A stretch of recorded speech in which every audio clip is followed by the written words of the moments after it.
Hey y'all, wanted to spend some time together today taking the first step of what I consider two as it pertains to setting our mindset when it comes to the process of providing clinical diagnosis as we practice as mental health clinicians.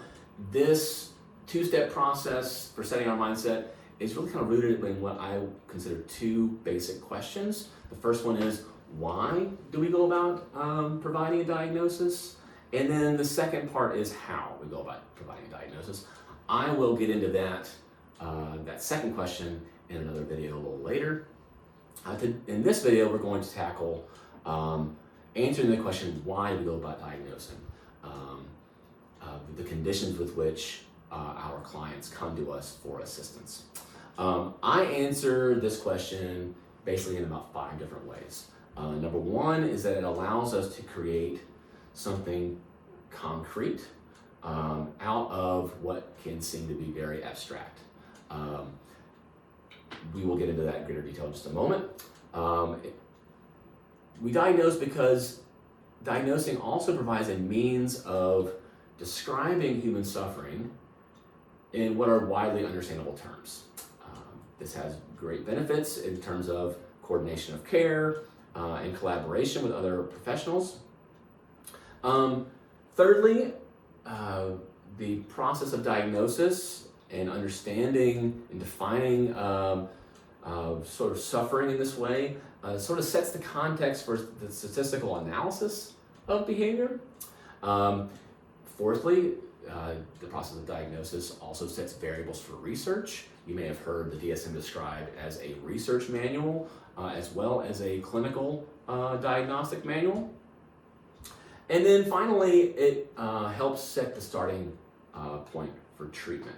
We'll get into that again in a little bit. So firstly, let's talk a little bit about this process of creating something concrete out of what's abstract. I'm going to borrow a little bit from the work of interpersonal neurobiology, in particular Dr. Dan Siegel, who you may have heard of. He is a prominent child psychiatrist at UCLA who's written many different books, both academic clinical books as well as books that are intended to be accessible for lay people, whether they be parents, individuals, children, adolescents, adults. And if you take many classes with me, you will hear a lot about the work of Dr. Siegel. So Dr. Siegel has a lovely way of sort of using this metaphor of the river of integration. And the proposal there is that there are essentially 2 banks to this river. The right bank is sort of our essentially equates to the right side of our brain, our right hemisphere of our brain, which is associated with sort of abstract, implicit memory and action.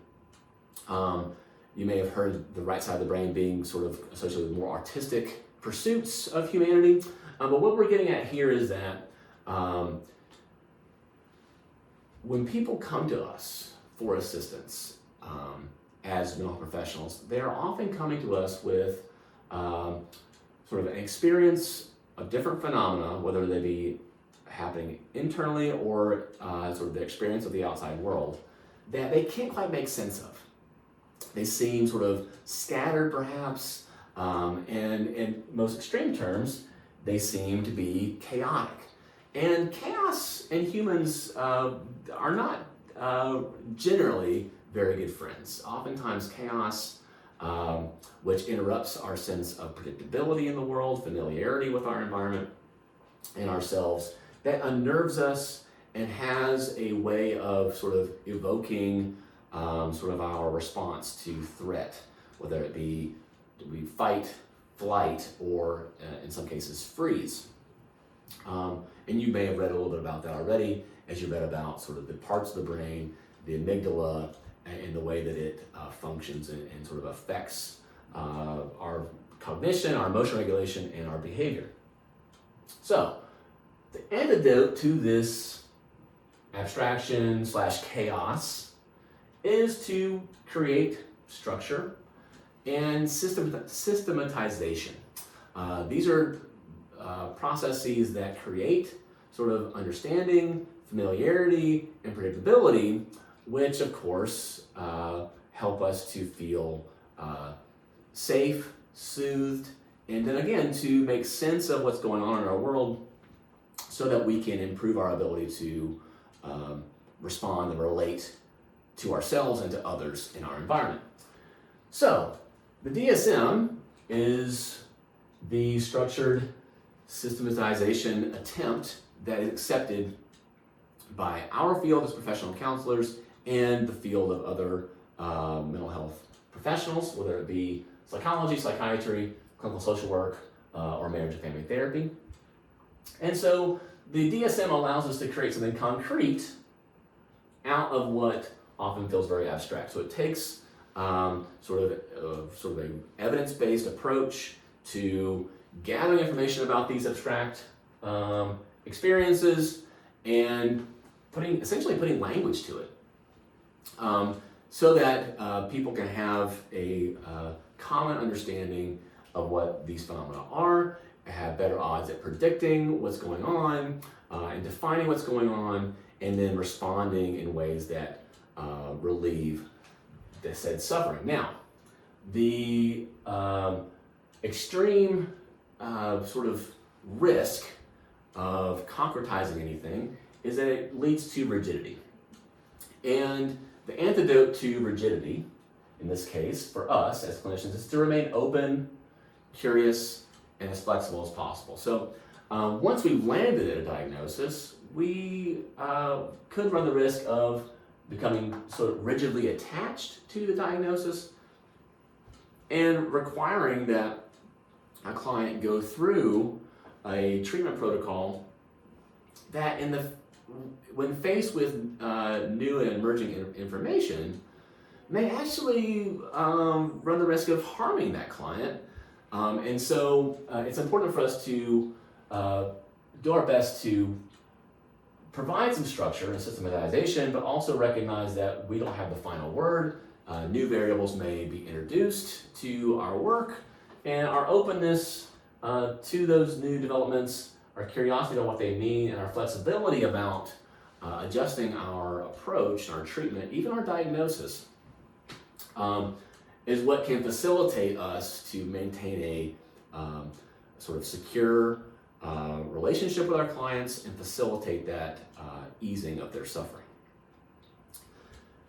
Now that we've kind of described how this process creates something concrete out of something abstract, and it sort of is directly related to language, I think it's important for the efficient and effective coordination of care, recognizing that we as counselors do not have the market cornered on all of what is going to heal what's ailing humanity.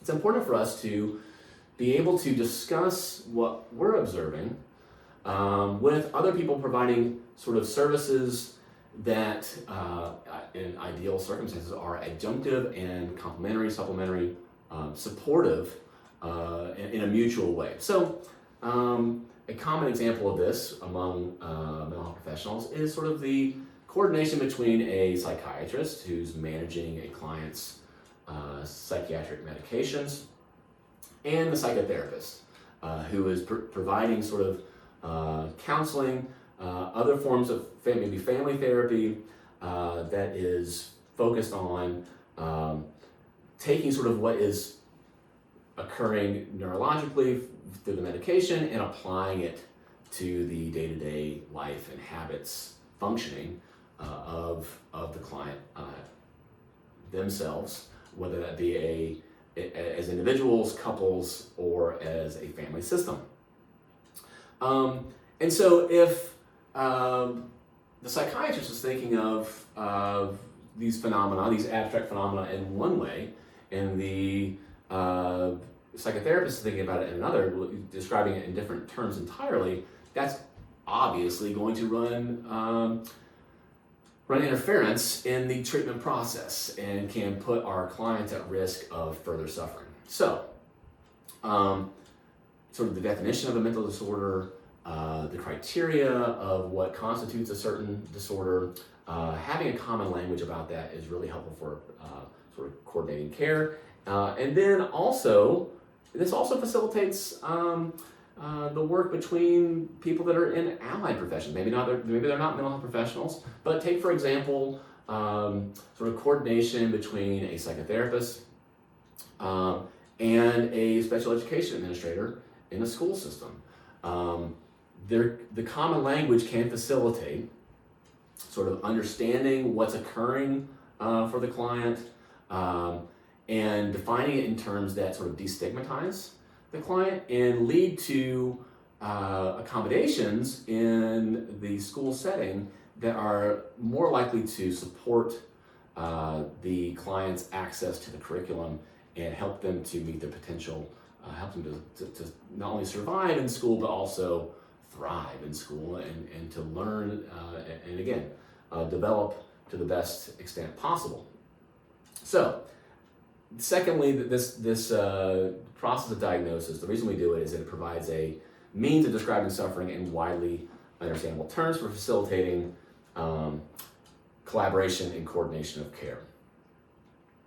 Thirdly, the process of diagnosis also sets the context for the statistical analysis of behavior. So,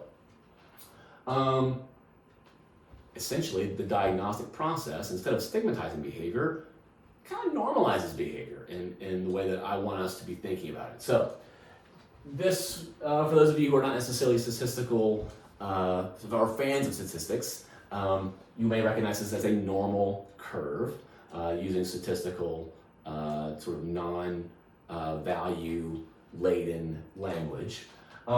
And generally, this sort of demonstrates that the majority of certain things happens in the middle, and then there are outliers, so to speak.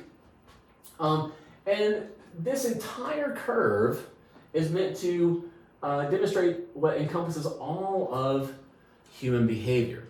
Now, it's generally understood that about 95% of what we observe in human behavior falls within sort of the what is normally expected for humans. And of course, there are sort of certain outliers. About 3.5% of human behavior sort of falls under what we would think of as under-functioning behavior, and then 3.5% falls under what we might consider to be over-functioning behavior. A helpful example of this might be sort of what we think of when we think about sexual dysfunctions. So, thanks to the work of researchers in the middle of the 20th century, like Alfred Kinsey and the duo of Masters and Johnson, we know statistically that there is a sexual response cycle that about 95% of humans experience once they reach sexual maturity. And then there are some that sort of experience underfunctioning. This might be defined as sort of male,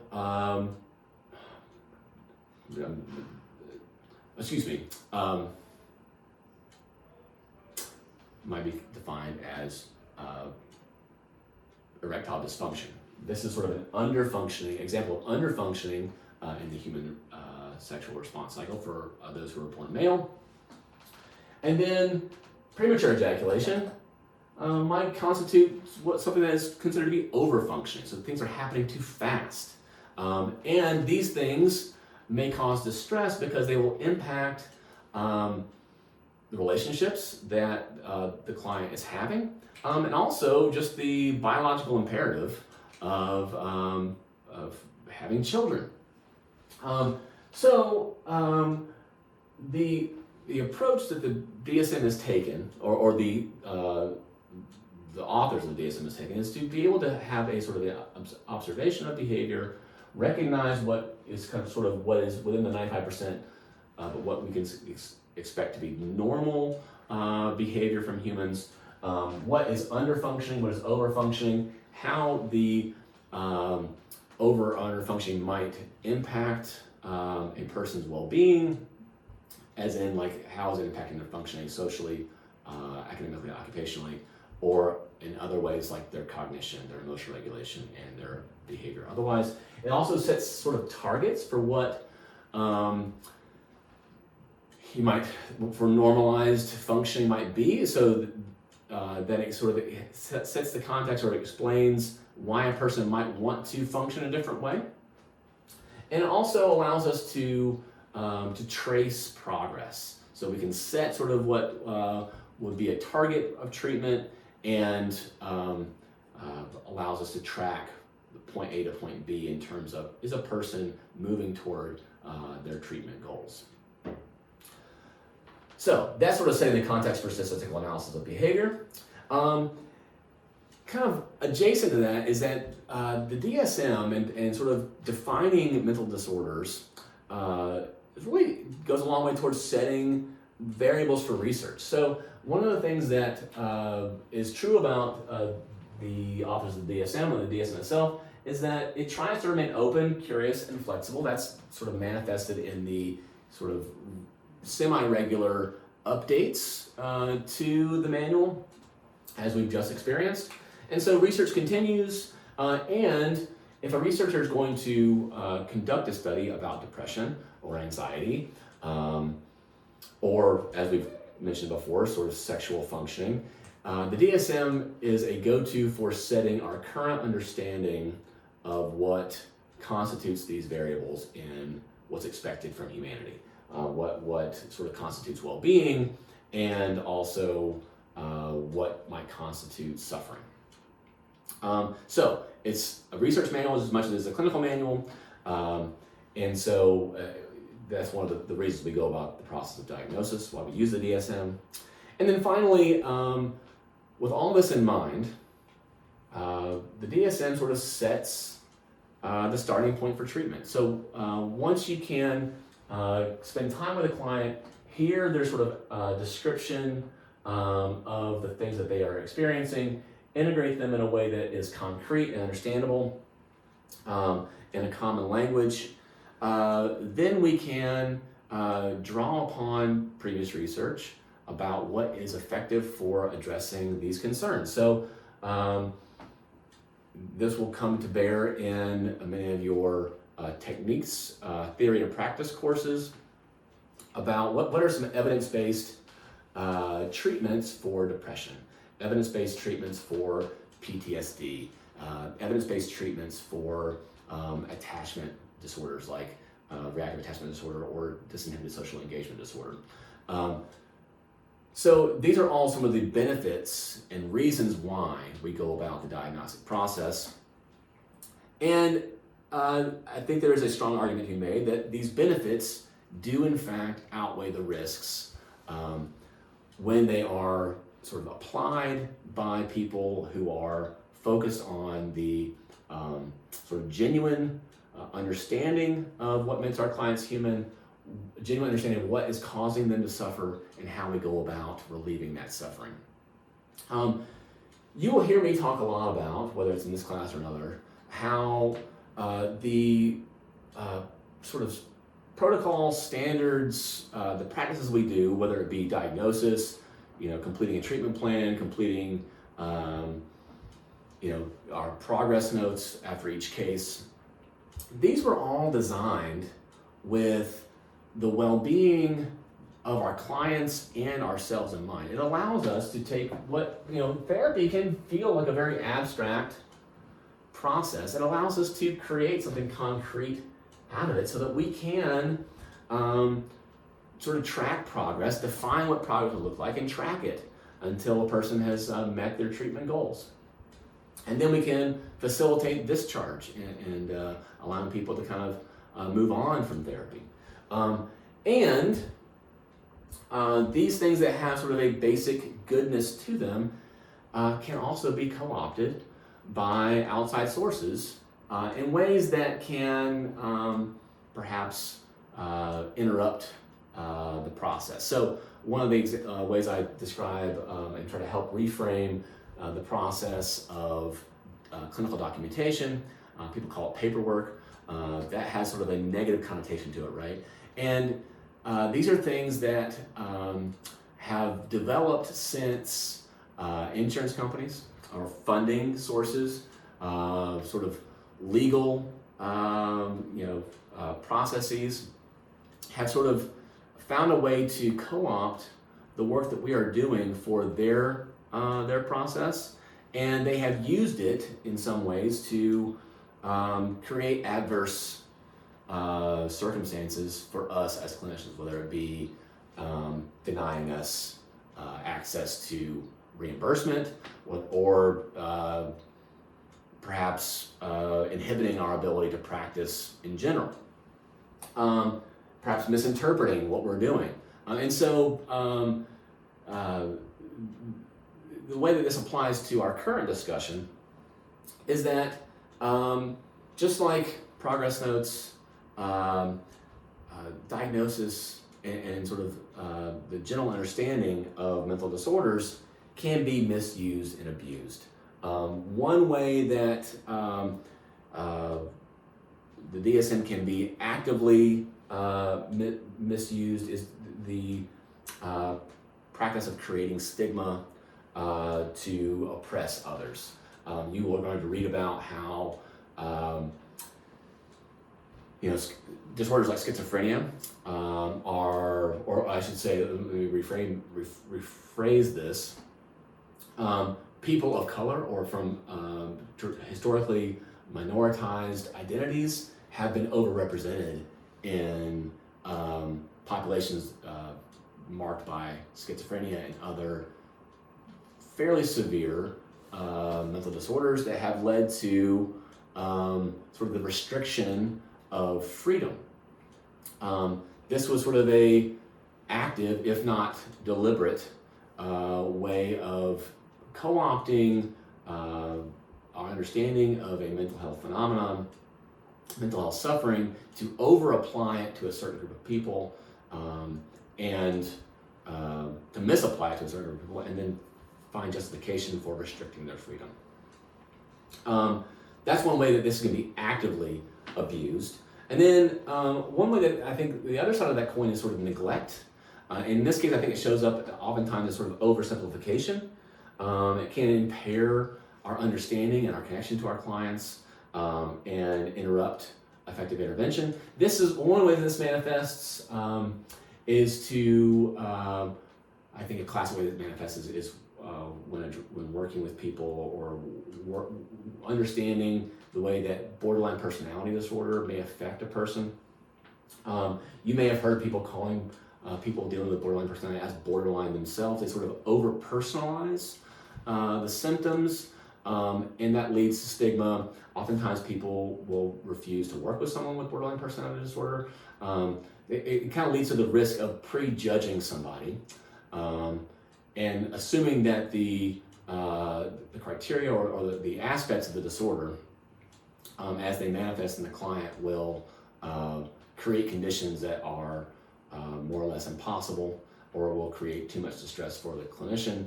And that is a real shame because it doesn't allow for us to tailor our work with a client, to see them as a whole person first, and to help them to feel and deal with their circumstances rather than allowing their circumstances to affect them. This is sort of undermines the process of effective psychotherapy and relief of suffering, and it is quite common. So you are often going to hear things like this in settings in which we may be working. You'll hear it in sort of our common discourse through media and amongst lay people who are perhaps at risk of not having a full understanding and wide set of training about how to go about relieving suffering related to these phenomena. And it rips people off from not only being able to experience effective treatment, but also rips people off from experiencing what it's like to provide treatment and to work with somebody towards their own liberation. So, when we can set our sort of mindset in ways that allow us to create something concrete out of something abstract, maintain our openness, curiosity, and flexibility, understand that this entire bell curve encompasses what is expected from human behavior, but there are some aspects of human behavior that can be more associated with impairment and suffering than others.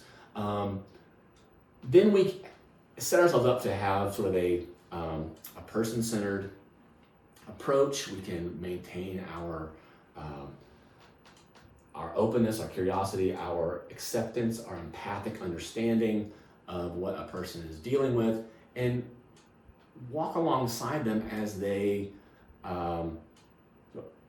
improve their understanding of what's going on for them and how to address it in ways that lead to their flourishing, their thriving, and promote their long-term well-being. So I hope that sort of creates something somewhat concrete for you out of what I would imagine feels very abstract at the moment, especially as you're hearing all kinds of criticisms about the diagnostic process that are very well founded. You will find a sort of a historical walk through sort of understanding mental illness, how it's been addressed in the past, successfully and in ways that have led to oppression and further suffering. And then that will lead us into how we go about providing diagnosis in a way that, again, improves our understanding of ourselves and our clients and allows us to define suffering and relieve that suffering in effective ways. That will be coming up in the next video, which is about how to diagnose. Thanks for your time.